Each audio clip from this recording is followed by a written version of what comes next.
Everyone at the diner agreed on one thing. The man behind the counter was unpleasant. He didn't smile, he barely spoke. And for some reason, he seemed to have a problem with drinks. Not food, not plates, just drinks. No. Every now and then, a glass would tip at the wrong moment. Cold water would spill. An awkward apology would follow. Some people joked that he just hated carrying liquids. Others said he was careless. A few thought he did it on purpose. No one could quite figure it out. The owner kept him longer than anyone expected. Customers complained more than they should have. Most people were certain of one thing. Whatever his problem was, it had nothing to do with them. And sooner or later, it would cost him his job. The diner sat on the corner of a quiet American street, the kind most people passed without thinking twice. It wasn't special. It wasn't new. It didn't try to be anything more than what it was. A neighborhood diner. The booths were worn but clean. The menu was simple. Coffee flowed constantly, refilled without being asked. People came for breakfast, stayed for lunch, and returned late at night when they didn't want to cook or be alone. Frank Miller had owned the place for years. He knew the rhythm of it the way a man knows his own breathing. He knew which tables wobbled, which customers tipped well, and which ones never smiled no matter how good the food was. He also knew his staff. And among them, there was one man everyone noticed, for all the wrong reasons. His name was Ethan Cole. Ethan was 36 years old. Tall, lean, with a posture that never quite softened. His hair was always cut short, not for style, but for convenience. His face carried no visible anger, but no warmth either. He looked like someone who had learned not to expect much from people, and didn't want them expecting anything from him. He had worked at the diner longer than most. He arrived early. He left late. He never called in sick. He didn't joke with customers. He didn't chat with coworkers. He didn't linger when his shift ended. Ethan did his job and nothing more. What made people uncomfortable wasn't just his attitude. It was his eyes. While other servers glanced at faces, reading moods and smiles, Ethan's attention drifted elsewhere. His gaze followed hands, wrists, forearms, the way customers reached for their glasses or lifted utensils. Some people noticed. Most only felt uneasy without knowing why. At first, customers assumed he was simply rude. Then the spills began. Cold water, iced drinks, occasionally juice, never hot coffee, never anything that could seriously hurt someone. Just enough to soak skin, enough to shock, enough to annoy. A glass tipped as he set it down. A tray tilted at the wrong moment. A careless-looking slip of the wrist. Water ran down fingers, soaked sleeves, dripped onto tables. Each time, Ethan reacted the same way. He paused, looked down, handed over napkins. "Sorry," he said. One word. Flat. Empty. No explanation followed. No rush to clean things properly. No visible embarrassment. To customers, it felt dismissive, almost insulting. Complaints started quietly. Then they didn't. A woman snapped that he shouldn't be working with people. A man demanded another server. Someone asked Frank for Ethan's name, saying they wanted to file a report. Frank apologized, smiled, offered free desserts and discounts. Behind the counter, his patience wore thinner by the day. He watched Ethan closely. He watched how steady his hands were, until they weren't. How deliberate his movements seemed. How his eyes always dropped to the same place, over and over again. It didn't look accidental. And that worried him. Still, firing Ethan wasn't simple. Ethan had been there when the diner barely made rent. He had worked through long shifts when others quit. He didn't steal, didn't argue, didn't bring drama into the kitchen. He was unpleasant, but reliable. "Ethan," Frank said one afternoon, after another customer complained. His voice was tight, controlled. "You can't keep doing this." Ethan nodded once. "I know," he said. That was all. The next day, another drink spilled. Frank felt his jaw tighten. From behind the counter, he watched Ethan move through the diner like a man carrying invisible weight. Always alert, always tense, never relaxed. Customers noticed too. Some avoided his section entirely. Others whispered to each other when he passed. A few openly said they wouldn't come back if he served them again. "This guy shouldn't be here," one man muttered after drying his sleeve. "It's just a matter of time." Frank heard it. He heard all of it. And part of him agreed. Because from the outside, the situation looked simple. Ethan Cole was a bad server.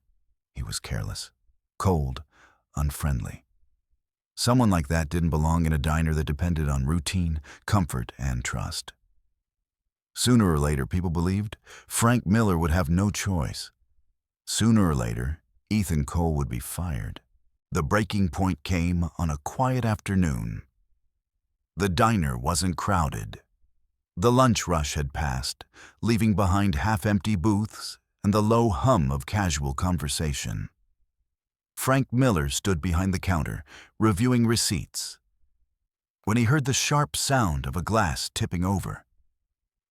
Then a shout.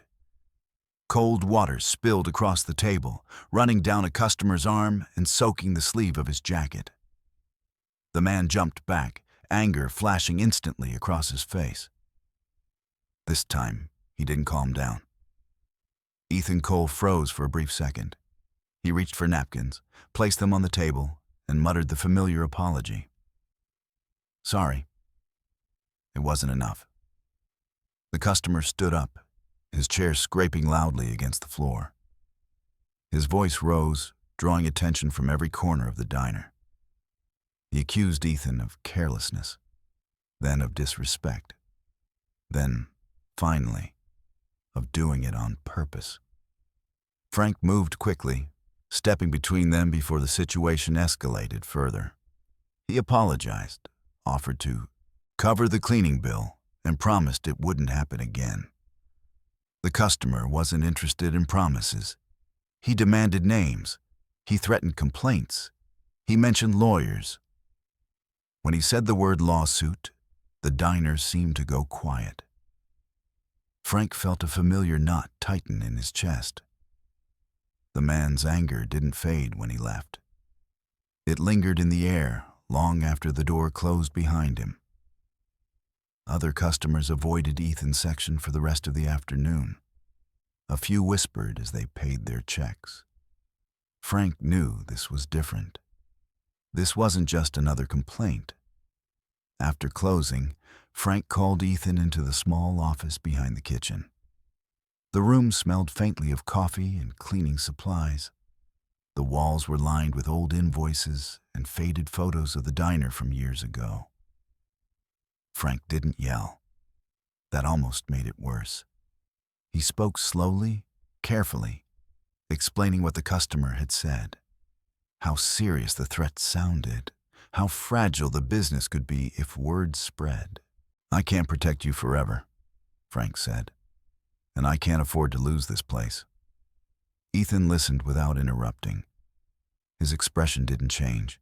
He didn't argue. He didn't defend himself. When Frank finished, Ethan nodded. "I'll fix it," he said. Frank frowned. "Fix it how?" Ethan hesitated, just long enough for Frank to notice. "I'll go talk to him," Ethan said. "At his place." Frank stared at him. "That's not how this works." "I don't want to lose my job," Ethan replied. His voice was calm, flat. "I'll make it right." There was no emotion in his words, no apology, just a statement of fact. Frank wanted to refuse. Everything about the situation felt wrong, but the alternative, doing nothing, felt worse. "Be careful," Frank said finally. Ethan nodded again. That evening, Ethan stood outside the customer's house, a modest place on a quiet street. He didn't bring flowers. He didn't bring a gift. He didn't rehearse what he would say. When the door opened, the customer looked surprised and suspicious. Ethan spoke plainly. "I don't want to lose my job," he said. "I came to fix what I can." The customer didn't invite him in right away, but he didn't close the door either. Inside, Ethan worked. He fixed a loose cabinet hinge, carried boxes from the garage, swept the back patio. He followed instructions without comment. Didn't complain about the heat or the weight of what he carried. Didn't explain himself. Didn't ask for sympathy. When his hands hurt, he ignored it. When sweat ran down his back, he kept working. There were no long conversations. No emotional confessions. If the customer asked something practical, Ethan answered. If the customer fell silent, Ethan stayed silent too. It didn't look like kindness. It looked like obligation, like a man doing exactly what he needed to do to avoid consequences. By the time Ethan finished, it was dark. He wiped his hands on a rag, nodded once, and turned toward the door. The customer stopped him. "You didn't have to do all that," the man said, his tone noticeably calmer than before. Ethan didn't respond. He simply stood there, waiting. The customer sighed. "I won't push it," he said.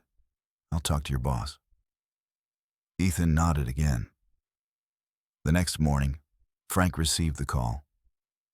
The customer spoke differently this time. His voice was slower, less sharp. He said he'd overreacted, said he didn't want trouble, said Ethan had come by and helped without complaint. "He's a strange guy," the customer said, "but he's not lazy." Frank hung up and leaned against the counter. Relief washed over him, followed closely by exhaustion. When Ethan arrived for his shift, Frank didn't thank him. He didn't praise him either. He simply told him the matter was settled. Ethan acknowledged it with a nod and went back to work. From the outside, everything returned to normal. But something had changed. Customers still avoided Ethan when they could, but the outright hostility faded. Complaints slowed. The incident became just another story, softened by time. People talked about it differently now. "He's rough," someone said, "but he knows when he's about to lose his job." "He's not nice," another added, "but he's not stupid." The conclusion was simple and convenient. Ethan Cole wasn't a good man. He was just a man who understood consequences, and that explanation satisfied everyone. For now, for a short while, the diner returned to something close to normal. The loud complaints stopped. The threats disappeared. Customers settled back into their routines, ordering the same meals, sitting in the same booths, expecting nothing more than a quiet place to eat. Frank Miller hoped, briefly, that the worst was over. Ethan Cole kept working. He didn't change. He didn't become friendlier. He didn't smile more. He didn't explain himself. If anything, he seemed more withdrawn. Frank noticed that too. Ethan spoke even less than before. He moved through the diner with a rigid focus, as if every step required conscious effort. His eyes still followed hands, still lingered where they shouldn't, still dropped at moments that made people uneasy. Frank told himself it didn't matter, as long as nothing else went wrong. Then it did. It happened during the early evening, when the diner was half full. Not busy enough to feel chaotic, not quiet enough to ignore mistakes. Frank heard the sound before he saw it. A sharp clink of glass against the table, then the unmistakable splash of liquid. Cold water spilled across a customer's hand, running down onto the floor. Frank closed his eyes. Not again. The customer reacted instinctively, pulling his arm back, surprise flashing across his face. He looked down at his wet sleeve, then up at Ethan. The diner went silent. Ethan stood still, his hand hovering in the air for just a fraction of a second too long. Then he set the empty glass down, reached for napkins, and placed them on the table. "Sorry," he said. The same word, the same tone, the same emptiness. Something inside Frank snapped. He moved before he thought, crossing the diner in long, angry strides. He apologized quickly to the customer, his voice strained, promising to take care of it. Then he grabbed Ethan by the arm, not violently, but firmly. "Back, now," Frank said. He pulled Ethan toward the narrow hallway behind the kitchen, out of sight of the booths and the staring customers. The clatter of dishes and the hum of the refrigerator filled the silence between them. Frank let go and turned on him. "This is it," he said.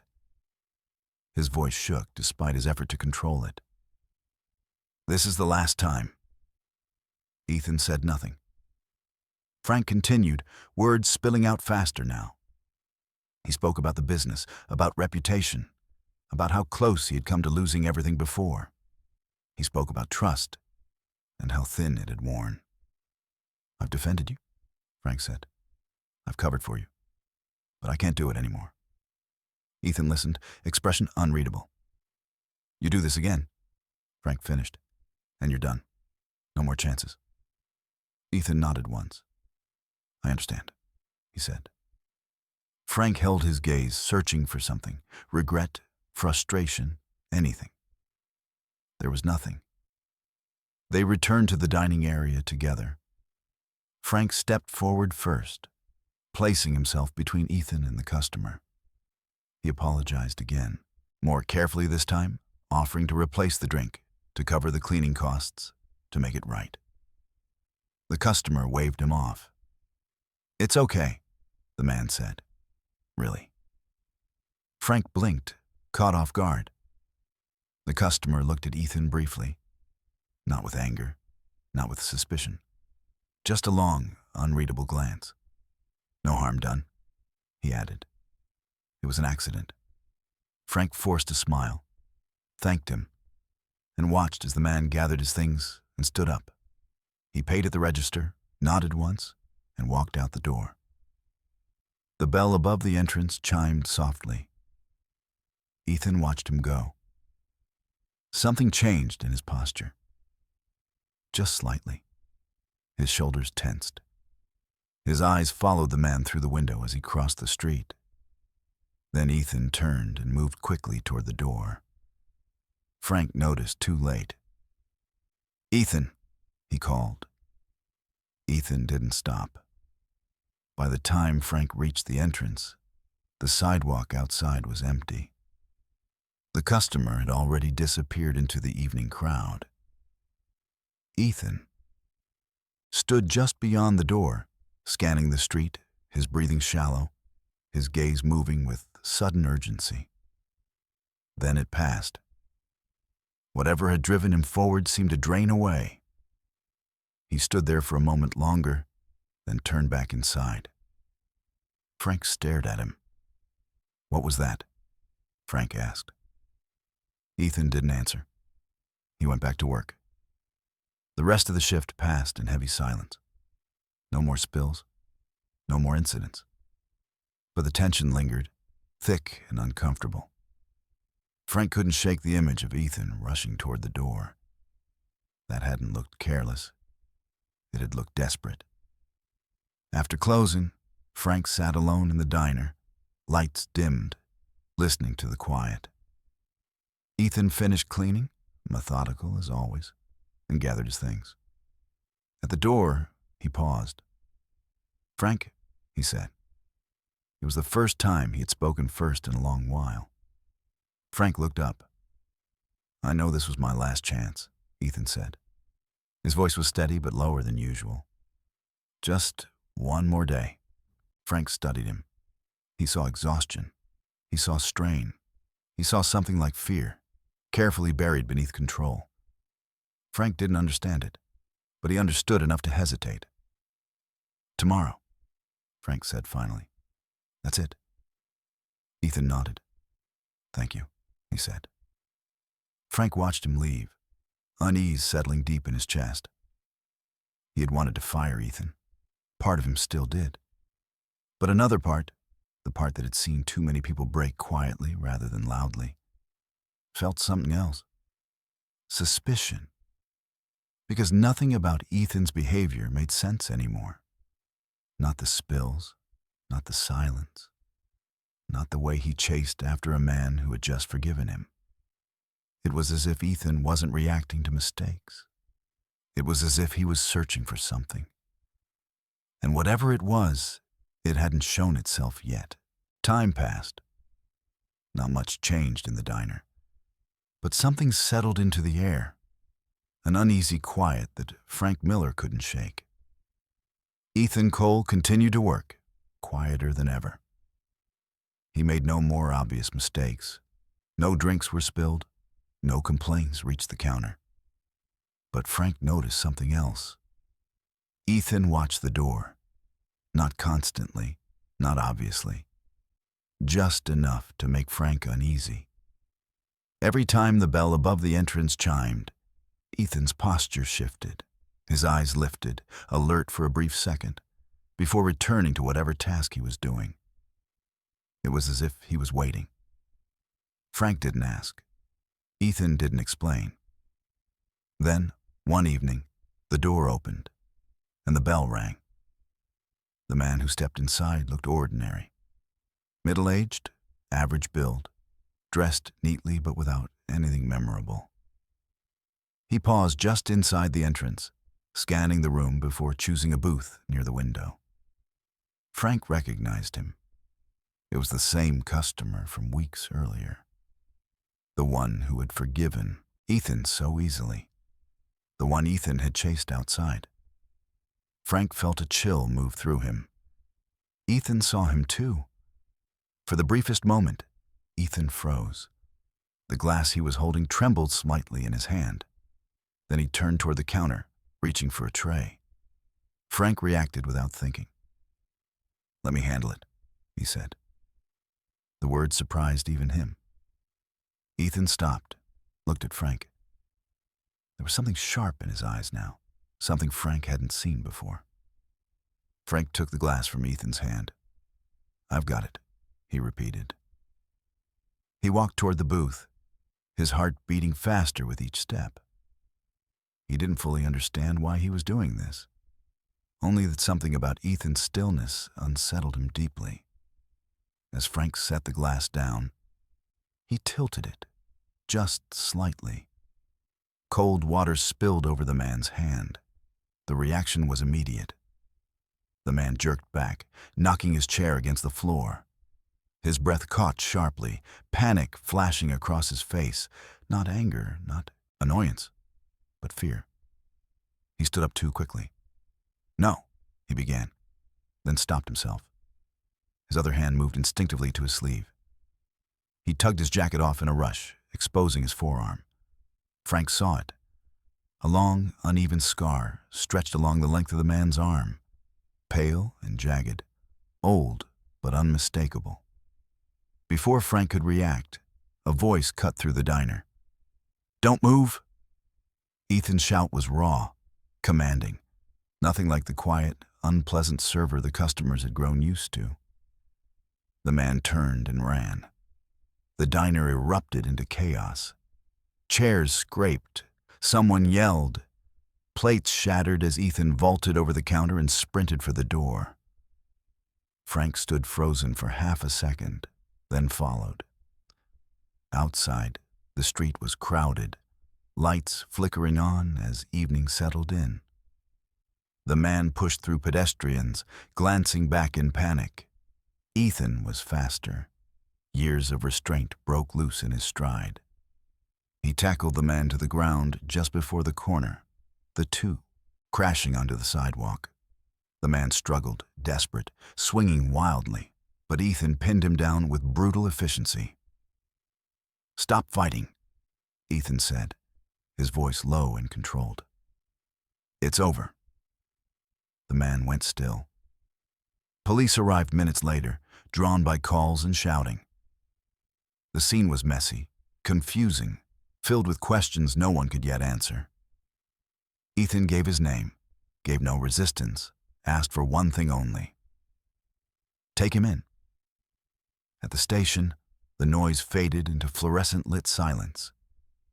Ethan sat across from an officer, hands folded, posture rigid. Frank waited nearby, shaken, replaying the moment in the diner over and over in his mind. When Ethan finally spoke, the words came evenly, like a report long memorized.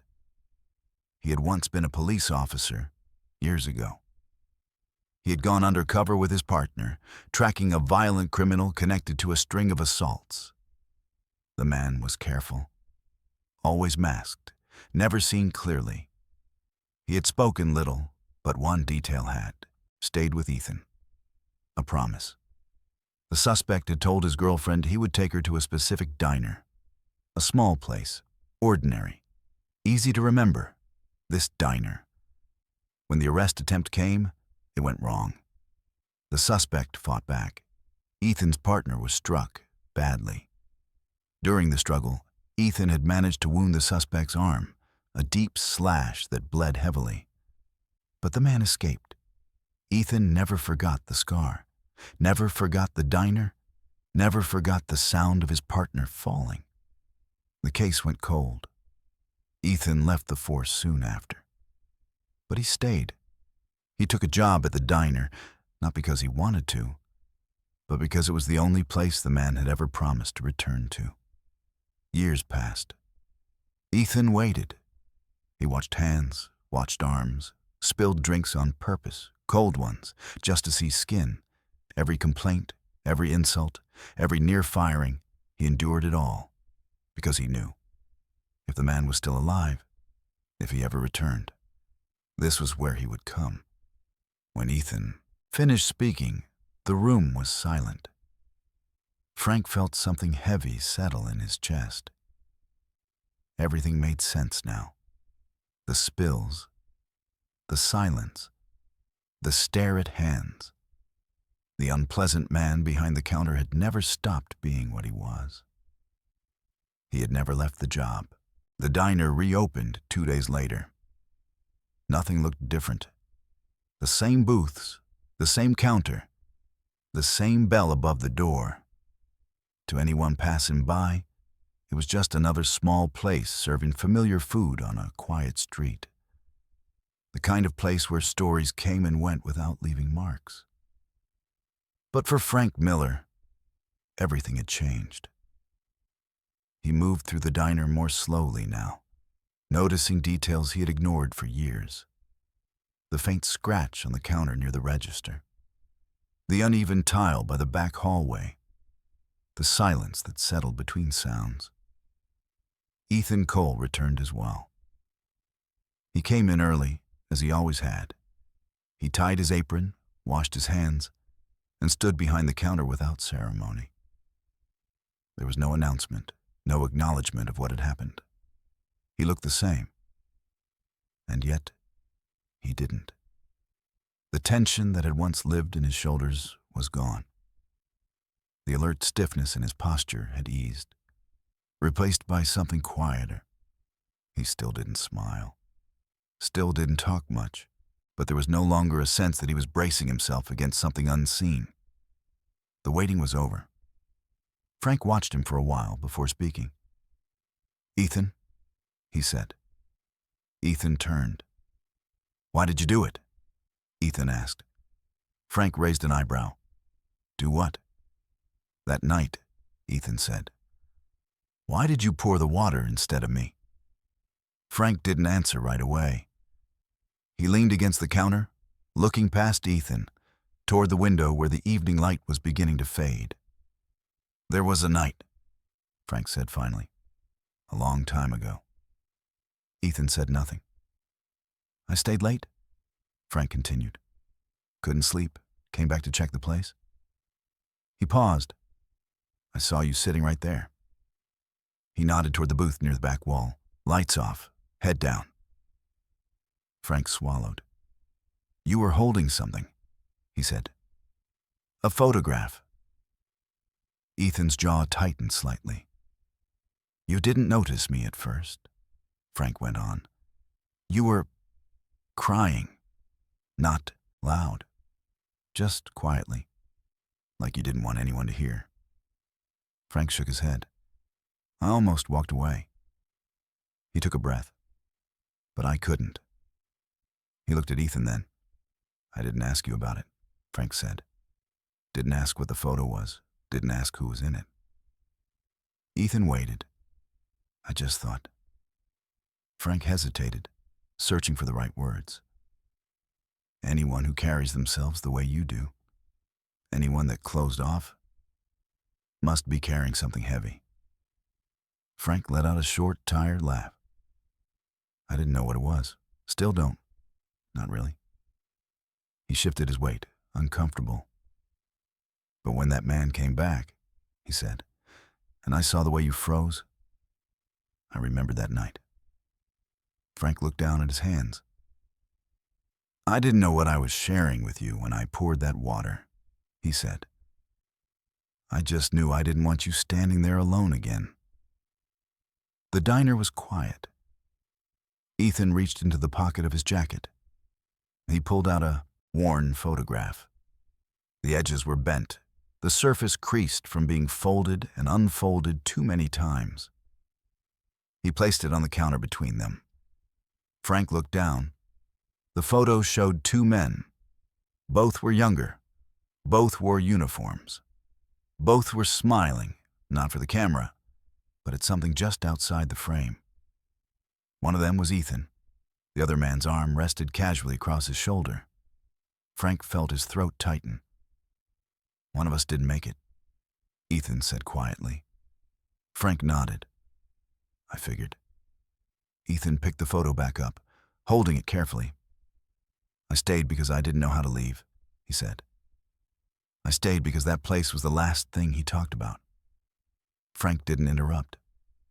For a long time, Ethan continued, this was all I had left to do. He slipped the photo away. I didn't expect you to understand, he said. I didn't expect anything from you. Frank exhaled slowly. Maybe that's why I did, he said. Because you never asked. They stood there for a moment longer, two men in a quiet diner, sharing the kind of silence that didn't need to be filled. Outside, a car passed. Somewhere down the street, someone laughed. Life moved on. Frank straightened and clapped his hands together lightly. Well, he said, forcing a small smile. We should get back to work. Ethan nodded. The bell above the door rang as the first customer of the evening stepped inside. Ethan turned toward the counter. This time, he didn't look at the customer's hands. He simply waited. There are people who look unpleasant, people who seem cold, difficult. But sometimes, they are not standing in the present at all. Sometimes, they are still standing exactly where they lost something and never learned how to leave.